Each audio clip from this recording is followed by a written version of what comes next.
We've all heard it, you need to save money. Build an emergency fund, invest for your future, stop spending on things you don't need. But let's be honest, when your income barely covers the basics, all that sounds more like a luxury than a realistic goal. The big question is, how can I save if I can't even make ends meet? It makes sense, right? But let me tell you something important. Even if you earn very little, saving is still possible. In fact, it's not just possible, it's essential. In this video, I'll walk you through 4 practical steps to start saving money, even if right now it seems impossible. Because the real issue isn't always how much you earn, but what you do with what you have. Step 1. Build the habit of saving, even a little. This is the first and most important step. It's not about how much you can save today, it's about starting the habit. A lot of people make the mistake of saying, I'll save once I earn more. But that's like saying, I'll eat healthy when I have time. That day never comes. Saving is a habit, and like any habit, it's built through repetition. How do you start? With a powerful, simple rule: pay yourself first. That means before paying rent, the electric bill, or your phone plan, you set aside a small amount just for you. Not to spend, to save. And I know what you're thinking, how can I save if I'm barely surviving? Start small. Really small if you have to. If you make $2,000 a month, try setting aside just $20. You won't get rich off of that, but you'll build something way more valuable: financial discipline. It's like exercising. You don't start by running 10 miles. You start by walking 15 minutes a day. Same with saving, small amounts, done consistently. If you find it hard to set the money aside, open a separate savings account or use the envelope system to divide your money. The key is to keep it out of your everyday reach. Step 2. Spot saving opportunities in your daily life. Now that you've started saving, let's move to step 2. Take a close look at where your money is going. Often, the problem isn't just low income, it's poor spending habits.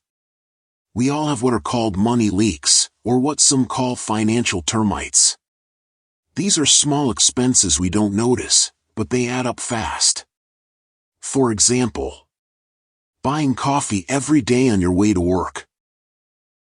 Ordering takeout several times a week instead of cooking. Paying for subscriptions you don't even use anymore, like streaming platforms or apps.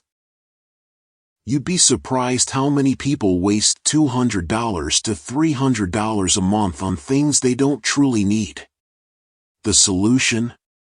Create a simple budget. You don't need fancy spreadsheets.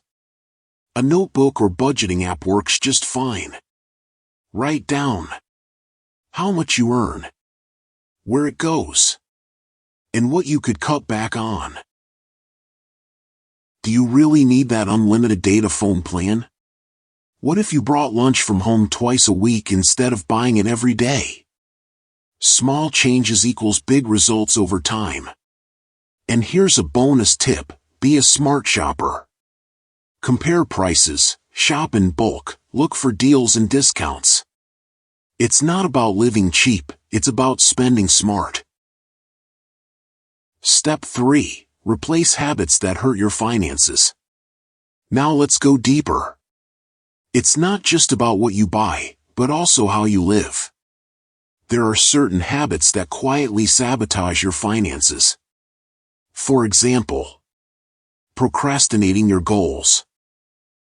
Comparing yourself to others and spending to keep up. Wasting hours on social media instead of building something meaningful.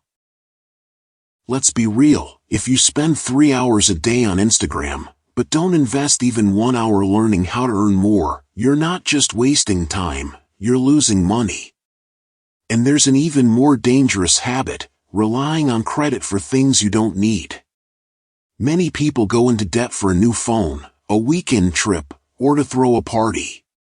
There's nothing wrong with enjoying life. The problem is doing it with money you don't have. So what can you do instead? Swap those habits for ones that build your future. Read about personal finance. Learn a new skill. Surround yourself with people who are also working toward financial freedom. Because your daily habits shape your financial reality. Change your habits, and you'll start to change your life, even if your income hasn't changed yet. Step 4. Find ways to increase your income. This is the step that truly transforms your finances over the long term. Because let's face it, there's only so much you can cut from your budget. At some point, the only solution is not saving more, but earning more. So, how do you do it? First, change your mindset. Don't think there's only one way to make money. We live in a world full of opportunities. Here are a few ideas. Offer a service, tutoring, babysitting, dog walking. Sell something online, handmade products, second-hand items, or drop shipping. Learn high-demand skills, video editing, graphic design, copywriting, digital marketing. All of these are profitable and learnable. Don't know any of that yet? No problem. Use part of your savings to invest in yourself. There are tons of free or low-cost courses on platforms like Coursera, Udemy, and even YouTube. You can also start with what you already know how to do. If you're a great cook, sell meals on weekends. If you're good with your hands, offer repairs or custom work. Look around you. What do people need? How can you help them and charge for it? Set a clear goal, like, I want to increase my income by 20% over the next 3 months. Write it down. Make a plan. Track your progress. Because saving is important. But earning more is freedom. It all starts with a decision. I know it's not easy. I know saving can feel impossible when your paycheck barely covers the bills. But trust me, when you take the first step, even a small one, something inside you begins to shift. Because this isn't just about money. It's about taking back control of your life. It's about no longer just surviving, but finally moving toward the future you want. Do it for yourself. For your peace of mind. For your dreams. And before you go, leave me a comment below. Which of these 4 steps are you going to start this week?